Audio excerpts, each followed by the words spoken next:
Shalom saudaraku yang dikasihi oleh Tuhan Yesus Kristus.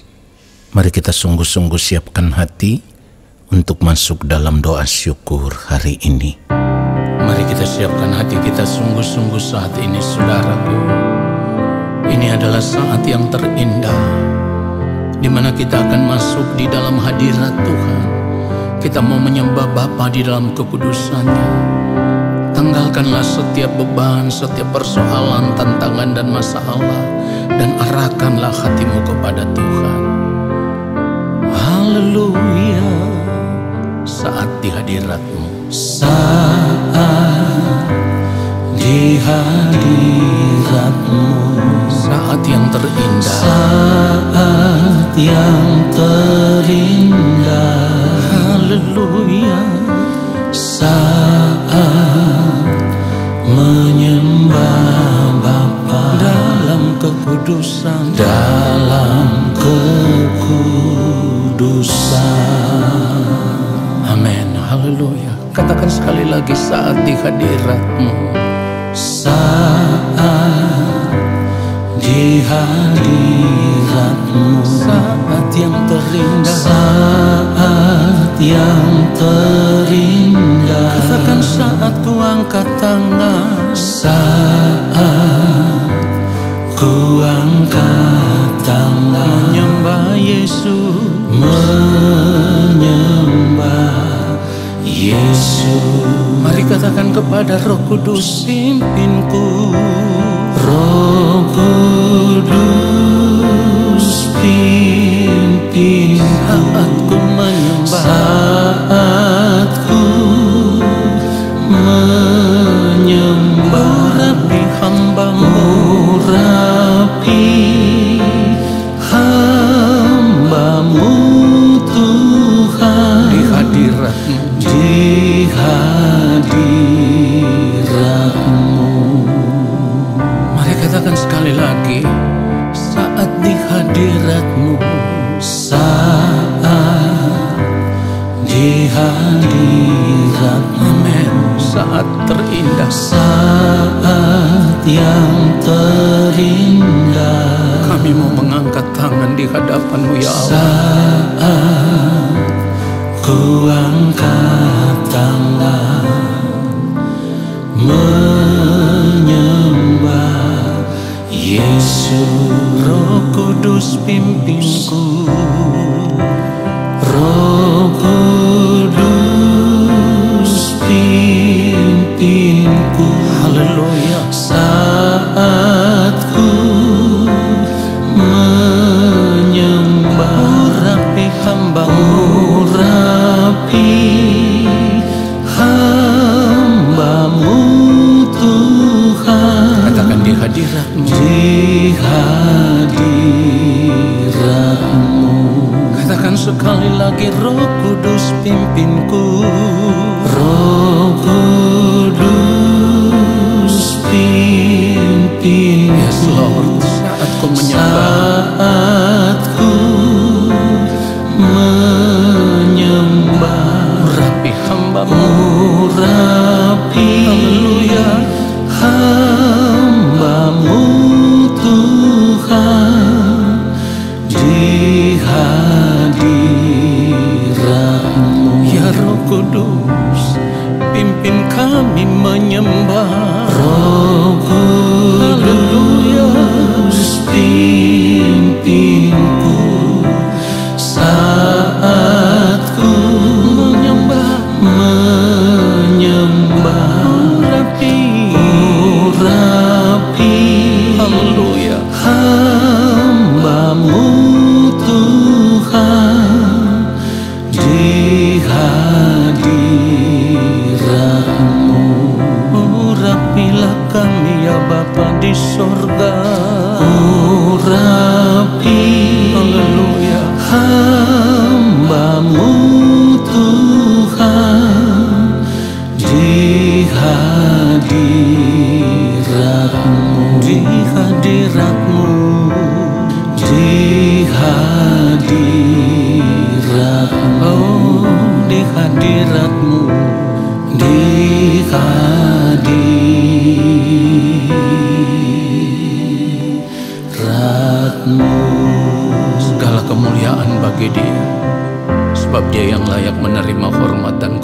kerajaan. Mari kita berdoa. Allah Bapa yang Maha Kudus, saat ini kembali kami ada di hadapan Bapa. Kami mempersiapkan hati kami untuk diisi dengan kebenaran firman-Mu. Kuduskanlah setiap kami, ampunilah semua ketidaktepatan hidup kami ya Bapa, supaya berada di hadapan-Mu ya Allah, kami ada dalam keadaan berkenan oleh karena pengampunan-Mu. Roh Kudus Tuhan mengurapi kami, ajar kami untuk mengerti kebenaran firman yang kami dengar, lalu kami mau hidup seturut dengan firman-Mu ya Tuhan. Di dalam nama Tuhan Yesus Kristus kami berdoa. Amin. Saudara yang dikasihi oleh Tuhan Yesus Kristus, kita harus benar-benar menyadari bahwa kesempatan hidup di dunia ini terbatas. Oleh karenanya kita harus mempergunakan kesempatan hidup yang terbatas ini untuk terus bertumbuh, untuk terus belajar mengerti apa yang menjadi kehendak Allah Bapa di sorga, lalu kita hidup melakukan kehendak Allah Bapa di sorga di sepanjang hari hidup kita. Kalau kita tidak mau serius berjuang untuk terus bertumbuh dengan cara mencari Tuhan, kita tidak akan pernah dewasa secara rohani, saudaraku. Orang yang tidak dewasa secara rohani pada akhirnya, di sepanjang hari hidupnya ia tidak pernah hidup untuk melakukan kehendak Allah Bapa di sorga. Padahal seharusnya sebagai orang percaya, apapun yang kita lakukan di dalam kehidupan kita, semuanya itu harus merupakan kehendak Allah Bapa di sorga, supaya kehidupan kita boleh benar-benar ditemukan sepikiran, seperasaan dengan Allah Bapa di sorga. Cara hidup seperti inilah yang dikenakan oleh hidupnya yang mulia Tuhan Yesus Kristus. Ketika Tuhan Yesus hidup di dunia ini dalam keadaannya yang sama dengan manusia, Tuhan Yesus hanya hidup untuk melakukan kehendak Allah Bapa di sorga. Tidak ada yang lain. Nah, sebagai orang percaya, kita harus bercermin pada hidupnya Tuhan Yesus Kristus. Suka atau tidak suka, saudaraku, saat ini kita ada di dalam gelanggang pertandingan. Kita ada di dalam perlombaan yang diwajibkan, yaitu perlombaan iman. Dan di akhir perlombaan nanti kita harus keluar sebagai pemenang. Jika kita tidak keluar sebagai pemenang, kita tidak akan bisa menjadi anak-anak Allah Bapa di sorga di dalam kerajaannya. Sebab orang-orang yang akan diakui sebagai anak-anak Allah Bapa di sorga di dalam kerajaannya adalah orang-orang yang menang di akhir kehidupannya. Saudara perhatikan itu, orang-orang yang menang. Jadi kalau kita tidak menang di dalam perlombaan yang diwajibkan bagi kita sebagai orang percaya, kita tidak akan diakui sebagai anak-anak Allah, saudaraku. Dan firman Tuhan mengatakan akan hal itu, ya. Wahyu 21 ayat 7, firman Tuhan katakan, barang siapa menang, ia akan memperoleh semuanya ini, dan aku akan menjadi Allahnya, dan ia akan menjadi anakku. Saudaraku, dari kebenaran firman Tuhan ini seharusnya kita menyadari, kalau kita tidak sungguh-sungguh mau berjuang di sepanjang hari hidup kita, di dalam perlombaan yang diwajibkan bagi kita, kita tidak berjuang menjadi pemenang. Kita tidak bisa berharap akan diterima di dalam kerajaan sorga. Karena firman Tuhan tidak bisa diubah. Perhatikan itu. Firman Tuhan itu tidak bisa diubah. Firman Tuhan sudah mengatakan barang siapa menang, ia akan memperoleh semuanya ini, dan aku di sini menunjuk kepada pribadi Allah Bapa di sorga, dan aku akan menjadi Allahnya, dan ia akan menjadi anakku. Saudaraku, itulah kenapa seringkali saya katakan pengakuan kita sebagai anak-anak Tuhan saat ini itu kan hanya pengakuan kita secara sepihak. Memang kita ini adalah anak-anak Tuhan. Tetapi apakah saat ini dalam keadaan kita, dengan cara hidup kita, dengan seluruh perbuatan-perbuatan kita, apapun yang kita lakukan di dalam kehidupan kita saat ini, sudah menunjukkan bahwa kita adalah anak-anak Allah Bapa di sorga? Sebab kalau kita mengakui kita ini adalah anak-anak Allah, maka kita harus hidup melakukan kehendak Allah di sepanjang hari hidup kita. Jadi mari kita memeriksa seluruh gerak kehidupan kita. Apakah saat ini di dalam kehidupan kita, apa yang kita lakukan itu semuanya merupakan kehendak Allah Bapa di sorga? Atau kita melakukannya karena kita mengikuti keinginan-keinginan diri kita sendiri? Ini yang harus kita koreksi dari kehidupan kita, saudaraku. Kalau kita tahu saat ini kita ada di dalam perlombaan, maka untuk menjadi pemenang di dalam perlombaan itu tidak ada cara lain. Saudara dengar ini, tidak ada cara lain. Satu-satunya cara adalah kita harus berjalan mengikuti jejak hidup yang sudah ditunjukkan oleh Yang Mulia Tuhan Yesus Kristus. Di dalam Ibrani 12, kalau kita membaca mulai ayat 1, firman Tuhan katakan begini, karena kita mempunyai banyak saksi, bagaikan awan yang mengelilingi kita, marilah kita menanggalkan semua beban dan dosa yang begitu merintangi kita, dan berlomba dengan tekun dalam perlombaan yang diwajibkan bagi kita.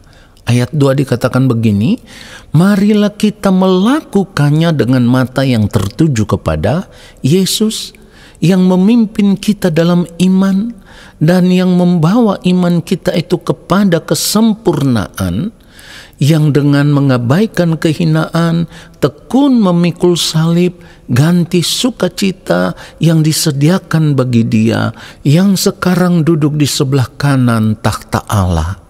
Saudaraku, perhatikan itu.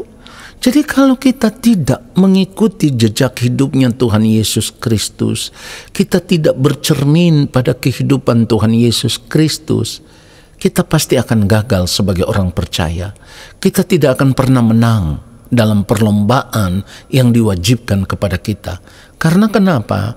Kalau kita tidak mengikuti cara hidup Tuhan Yesus Kristus, maka di sepanjang hari hidup kita, kita tidak akan pernah hidup melakukan apa yang menjadi kehendak Allah Bapa di sorga. Dan seperti yang firman Tuhan katakan, kita harus menanggalkan semua beban dan dosa. Beban itu berbicara tentang hasrat hati kita, keinginan-keinginan diri kita, yang semuanya itu masih dipenuhi dengan keinginan-keinginan daging. Jadi kalau kita tidak mau menanggalkan itu semua, pada akhirnya apapun yang kita lakukan tidak patut di hadapan Allah. Hal-hal yang tidak berkenan, yang tidak patut di hadapan Allah itu kan merupakan dosa, saudaraku.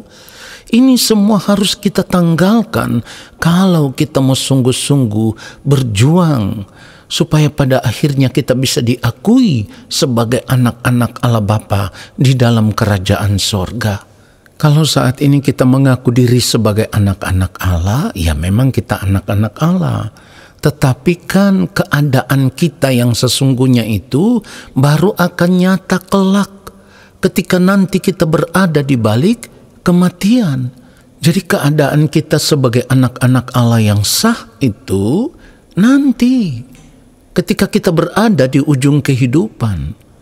Firman Tuhan katakan begini, 1 Yohanes pasal 3 ayat 2, dikatakan, saudara-saudaraku yang kekasih, sekarang kita adalah anak-anak Allah, tetapi belum nyata apa keadaan kita kelak. Saudara perhatikan itu, kita ulang sekali lagi. Saudara-saudaraku yang kekasih, sekarang kita adalah anak-anak Allah, tetapi belum nyata apa keadaan kita kelak. Akan tetapi kita tahu bahwa apabila Kristus menyatakan dirinya, kita akan menjadi sama seperti Dia, sebab kita akan melihat Dia dalam keadaan yang sebenarnya. Dari kebenaran firman Tuhan ini seharusnya kita mengerti Pengharapan kita sebagai orang percaya itu tidak lain selain menjadi sama seperti yang mulia Tuhan Yesus Kristus. Dan memang kita dipanggil untuk menjadi serupa dengan Yesus. Nah, kalau saat ini kita tidak berjuang untuk menjadi serupa dengan Yesus, maka di ujung kehidupan nanti kita tidak bisa diakui sebagai anak-anak Allah. Itulah kenapa firman Tuhan katakan, sekarang kita adalah anak-anak Allah, tetapi belum nyata apa keadaan kita kelak. Maksudnya adalah apakah nanti di akhir kehidupan kita di dunia ini, setelah kita berada di balik kematian, kita akan diakui sebagai anak-anak Allah Bapa di sorga, atau kita ditolak oleh Allah. Ini yang sangat mengerikan, saudaraku, kalau sampai ditolak oleh Allah. Karena pada akhirnya tidak semua orang bisa diterima di dalam kerajaan sorga. Sebab seperti yang dikatakan di dalam Matius 7 ayat 23, pada waktu itulah aku akan berterus terang kepada mereka dan berkata, aku tidak pernah mengenal kamu, enyahlah daripadaku, kamu sekalian pembuat kejahatan. Jadi mari kita sadar saat ini, kalau apa yang kita lakukan saat ini tidak sama seperti yang Kristus lakukan, atau dengan kata lain, kalau kita masih hidup di dunia ini, kita tidak mengikuti hidupnya Kristus, maka kita tidak akan diakui sebagai anak-anak Allah Bapa di sorga. Biarlah kebenaran firman Tuhan ini menyadarkan kita semua. Amin. Mari kita berdoa. Terima kasih Bapa untuk kebenaran firman-Mu yang sudah menyadarkan kami, firman-Mu yang terus mengingatkan kami supaya kami memeriksa hidup kami. Lalu di sepanjang hari-hari hidup kami yang masih ada, di kesempatan yang masih Engkau berikan kepada kami hari ini ya Bapa, kami mau berjuang untuk hidup melakukan apa yang menjadi kehendak-Mu ya Allah. Hidup sama seperti Kristus telah hidup, supaya pada akhirnya di balik kehidupan ini nanti, ketika kami berada di kekekalan, Engkau boleh menemukan kami sebagai pribadi yang benar-benar berkenan di hadapan-Mu ya Bapa. Terima kasih Bapa, kami bersyukur untuk firman-Mu yang sudah memberkati kami. Dan saat ini kami semua mau mengangkat tangan di hadapan Bapa di sorga. Kami percaya Engkau akan menurunkan tangan dan memberkati hidup kami. Saudaraku, arahkanlah hatimu tertuju kepada Tuhan dan terimalah berkat-Nya. Segala berkat kasih karunia daripada Allah Bapa di sorga, rahmat cinta kasih yang berlimpah-limpah dari Tuhan Yesus Kristus, di dalam persekutuan yang manis dengan Roh Allah yang kudus, turun atas kehidupanmu, menyertai langkah hidupmu, dan memberkati seluruh kehidupanmu sekarang dan sampai selama-lamanya. Amin. Saudara, terima kasih sudah mengikuti doa syukur hari ini. Sampai jumpa dalam doa syukur besok hari. Tuhan Yesus memberkati kita semua. Shalom.